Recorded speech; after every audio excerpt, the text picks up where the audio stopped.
Bienvenue dans ce nouvel épisode du podcast. Alors comme tu l'as peut-être remarqué ou pas, la semaine dernière il n'y a pas eu d'épisode parce que j'étais tout simplement off, j'étais en repos, en vacances. On a passé une semaine incroyable à se ressourcer, à profiter dans un lieu assez magique dans le sud de la France. Et du coup, en fait j'avais pas nécessairement anticipé, ça arrive parfois.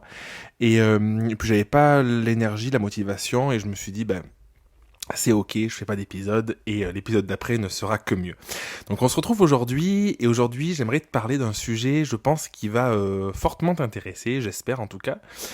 J'aimerais te parler des émotions et spécifiquement comment arriver à gérer tes émotions.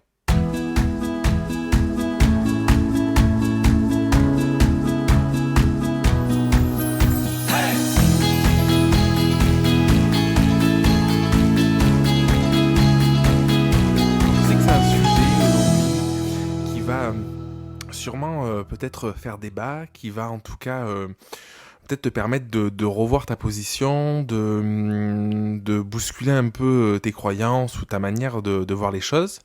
Et je vais te partager quelque chose qui, moi, a transformé, mais vraiment radicalement transformé ma perception des émotions et ma gestion des émotions il y a quelques années. Et en fait, ce truc-là, tu vois, j'en suis venu à le faire assez naturellement, au point que je l'avais pas oublié, mais en tout cas, c'est quelque chose que j'avais pas nécessairement trop en mémoire.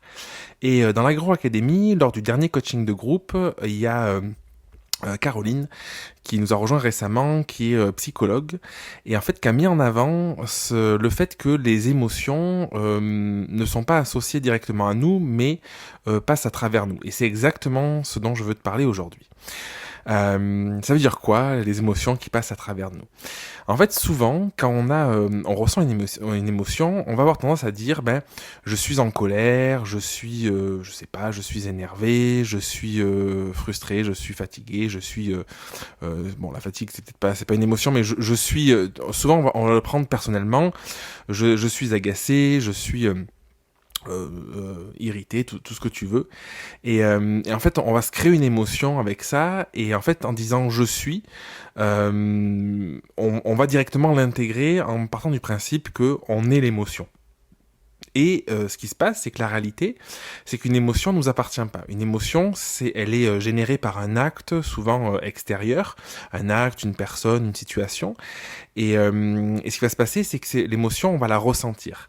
Et il y a quelques années, ce qui avait complètement transformé ma vision des émotions et ma perception de celle-là, c'est vraiment de me rendre compte que non, je n'étais pas l'émotion, mais j'étais traversé par une émotion. Une psychologue m'avait dit, une émotion, ça dépend des situations, ça dépend des personnes, ça dépend de l'importance de l'événement aussi, peut durer entre quelques secondes et quelques minutes. Donc c'est quelque chose qui est relativement court, et au-delà, si l'émotion reste, c'est qu'une part de nous l'entretient. Et en fait, si on part du principe qu'on est l'émotion, en disant je suis en colère par exemple, du coup en fait forcément on l'entretient et c'est peut-être plus difficile de sortir cette colère. Alors si on part du principe qu'on est juste traversé par l'émotion, qu'on la ressent mais qu'elle est extérieure à nous, du coup on peut être en mesure plus facilement de dire ok, je ressens de la colère par rapport à un événement, et en fait on a une position un peu plus extérieure, on peut peut-être analyser même ce qui nous a procuré de la colère, pourquoi on est en colère. Je prends la colère mais c'est valable pour n'importe quel type d'émotion. Et du coup, partant de ce fait-là, on va pouvoir peut-être relativiser et en tout cas s'extraire encore plus rapidement qu'en étant partie prenante, en étant complètement à l'intérieur, en se disant que l'émotion est en nous, et au lieu de se dire qu'elle fait que nous traverser. Et je sais pas si c'est quelque chose que tu as déjà vécu, c'est quelque chose que tu as ressenti. Moi, je prends souvent des exemples, tu vois, parce que en fait, c'est un exemple, parce qu'il y a quelques années, c'est quelque chose qui m'énervait vraiment. Quelqu'un qui va sur la route rouler trop vite, tu vois, se sentir un peu une injustice, ou même parfois un danger, tu vois, de quelqu'un qui te fait une queue de poisson et tout ça. Et ça me provoquait de l'énervement, tu vois, de la frustration, de la colère et tout ça. Et en fait, le fait de me dire, ok, en fait, je ne suis que traversé par l'émotion, ça me permet de me sortir de ça et de me dire, ok, en fait, là, je ressens de la colère parce qu'il s'est passé tel événement. Est-ce que je veux continuer à ressentir ça ou pas? Non, parce que je ne suis pas la colère, je suis Jérémie et rien d'autre.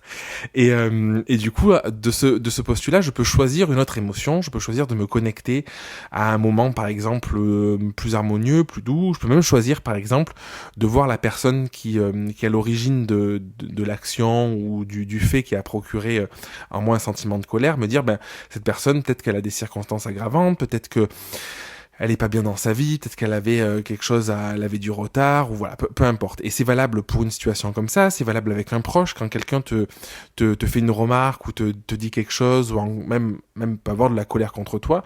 C'est facile d'avoir de la colère dans un couple, par exemple, de monter en mode, ben, la colère appelle la colère, et en fait, on ressent la colère de l'autre, c'est une énergie qu'on prend, et du coup, on a tendance à s'emballer. Et le fait de se dire qu'on n'est que traversé, on peut aussi se dire, bah, je suis traversé par l'émotion de la personne en face de moi. C'est une émotion qui m'appartient pas. Est-ce que j'en veux ou pas? Ça peut être ok de se dire, j'ai envie de vivre mon émotion quelques secondes. Et puis ensuite de se dire, bah, j'en veux plus, je l'ai vécu et c'est quelque chose qui dans mon corps est pas confortable, j'allais dire agressif. C'est peut-être un peu fort comme terme, mais en tout cas, qui crée des frictions et j'en veux plus. Et j'ai un bon exemple pour ça. Moi, je le vois souvent avec les enfants. Elia qui est toute petite, même Raphaël qui est un peu plus grand, ou Charline qui a une dizaine d'années. C'est qu'en fait, une émotion, quand tu regardes chez les enfants, un enfant, il est capable d'un coup d'être au bout de sa vie. T'as l'impression qu'il va s'effondrer, que le monde s'effondre. Il est en train de pleurer. Il peut être par terre, en train de baver, tout ce que tu veux. C'est des enfants, tu comprendras. Et t'as l'impression que vraiment il va mourir, quoi. Et puis et puis quelques secondes après, parfois 10, 20, 15, je sais pas, quelques 50 secondes, une minute après, peu importe. Bah du coup, il est là, il est en train de se marrer, il court comme un dératé, et je sais pas si ce mot existe. Et du coup, il est passé dans une autre énergie, dans une autre émotion. Et je trouve que c'est chouette. Souvent, je te parle d'enfants dans le podcast parce que je pense que les enfants ont énormément à nous apprendre, à nous apporter, parce que on s'est câblé un petit peu avec l'évolution, avec les croyances, la société, l'éducation aussi, en fait tout notre environnement, avec un tas de choses, et du coup on s'est créé un petit peu des masques, des filtres, et souvent les enfants ont pas vraiment de filtres, et du coup si tu veux comprendre un peu le fonctionnement à l'état brut, bah du coup ça peut aider. Et l'enfant, ce qu'il fait, c'est vivre son émotion pleinement parce qu'il sait pas faire autrement, et une fois que c'est passé, que ça l'a traversé, il se pose pas la question de savoir s'il est telle émotion ou pas telle émotion, tu vois. Et du coup, nous, la chance qu'on a en tant qu'adultes, c'est de pouvoir mettre un peu plus de conscience peut-être là-dedans, en tout cas avec le mental, en faire une force, et en conscientisant un petit peu plus la chose, en se disant ok, cette émotion, est-ce que j'en veux, est-ce que je la veux pas, et en ayant conscience qu'on peut la remplacer par une autre. Et ça, c'est vraiment une force, parce que je crois pas nécessairement à 100% au côté psychologie positive, avec tout le temps des affirmations, tout le monde est magnifique, tout le monde est beau, parce que je pense que c'est comme tout dans la vie, c'est cyclique, il y a le yin, le yang, tu vois, les énergies, le haut, le bas, et ben parfois on se sent moins bien, on a un coup de fatigue, on a moins bien dormi, ou peu importe, et parfois on est plus en forme. Et par contre, je crois vraiment au pouvoir quand même des affirmations. Je crois vraiment que on peut arriver à la fois à vivre une émotion intensément, qu'elle soit positive ou négative, et quelques secondes après arriver à s'en détacher pour passer à autre chose. Et j'ai l'habitude de dire, tu vois, moi j'essaie souvent de me câbler à la nature. Alors Elodie, ma compagne, elle se moque tout le temps un peu de moi, mais tu vois, les arbres et tout notre environnement, c'est quelque chose qui respire, c'est quelque chose qui est en mouvement constant, je t'ai dit dans le podcast, tu vois. Et en fait, je pense il en est de même pour les émotions, pour les cycles. En fait, c'est vraiment une histoire de cycle. Tu prends les menstruations chez la femme, c'est une histoire de cycle. Tu prends même la nature, l'environnement, et du coup, ça veut dire quoi? Ça veut dire que les choses ont tendance à venir, à repartir, et puis c'est comme ça circule, et je pense que ça peut être bien de voir ces émotions comme ça pour arriver à les gérer plus efficacement, et pour arriver à avoir une vie qui est un peu plus équilibrée, peut-être plus saine, qui est moins douloureuse aussi, et à garder les choses moins personnellement. Voilà pour le podcast d'aujourd'hui. J'espère que le sujet t'a plu, j'espère que le sujet te parle. Moi, ça fait partie des sujets qui ont tendance à me passionner, tu vois, ces choses-là, d'arriver à pouvoir gérer ces ressentis. Ça veut pas dire les enfouir, hein. Ça d'ailleurs, c'est une phrase que un copain disait il y a quelques années. Il disait une émotion réprimée est une émotion imprimée. Et je pense que c'est hyper important de vivre pleinement ces émotions et pas être dans une rétention extrême et de pas garder à l'intérieur de soi. C'est important de les exprimer, mais par contre je pense que c'est aussi important d'arriver à les gérer et se positionner en tant qu'adulte en se disant, en ajoutant un peu de conscience à son quotidien, est-ce que ce truc-là j'en veux ou pas? Si j'en veux, ok, combien de temps? Et peut-être acter le fait que ça puisse se finir pour passer à autre chose et pour pas s'enfermer dans des schémas qui sont finalement assez nocifs, où le négatif amène le négatif et les problèmes amènent les problèmes.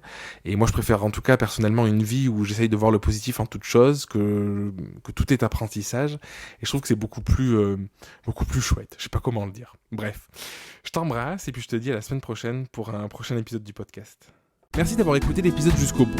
Si tu veux participer à l'émission et me poser une question, je t'invite à te rendre sur www.jeremyguillaume.fr/podcast et à remplir le formulaire prévu à cet effet. Je te donne quant à moi rendez-vous mardi prochain pour un nouvel épisode. Et en attendant, si ce n'est pas déjà fait, je t'invite à t'abonner et à laisser un avis sur Google Podcast ou Apple Podcast. Et si tu penses que cet épisode peut aider une personne de ton entourage, je t'invite à lui partager afin de l'aider à avancer. Je t'embrasse.